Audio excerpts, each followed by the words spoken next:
waaw su ko defee nag ñu bañ a guddal ñëw ci secret jalaal bi nga xam ne moom ngeen doon laaj muy secret jalaal bu am solo tey moom laa leen jox muy secret boo xam ni moo tolloo ak ñetti jalaal tolloog wa takunul jibaalu kal ahnil manfuus wa takunul jibaalu kal ahnil manfuus nag ab aaya la ci alquraanul karim boo xam ni moo jàpp 1932 nag mbokk yi moo tolloo ak ñetti jalaal waaw mooy mu saqagu wala weesu 644 la soo ko darboo ci 3 daf lay jox 1932 ñetti jalaal yooyu nag moo tolloo ak aaya bi wa takunul jibaalu kal ahnil manfuus kon mbokk yi ku ne xam na ne aaya bi aaya bu doy waar la kon ci secret boo xam ni bu jëm ci wàllu xaay la ci jalaal liñ koy liggéeyee nag mooy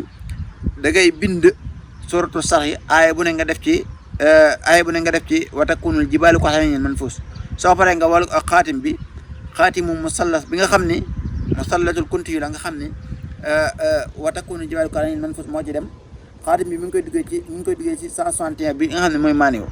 mbokk yi lii secret bu ànd ak ubbeekul ak kaaraange ndax maaniw bi mu duggee rek moo lay xamal loolu su ko defee ci baytu xaal bi dañ koy def sa aajo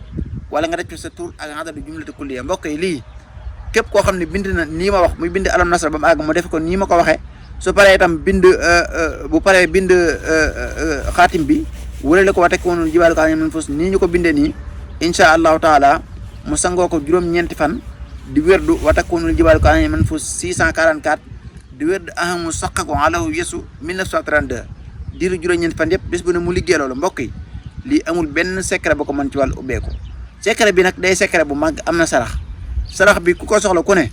na woote xool lu mbarkeeloo bu xoolee lu mbarkeeloo ñu baax ko sarax ndax lii day secret bu mag a mag incha allahu taala secret bu mag képp koo am na nag ñoo xam ne boo joxee dara dañuy réy woote képp koo xam ne ak réy nekk na ci am nga réy woote boo ko liggéeyee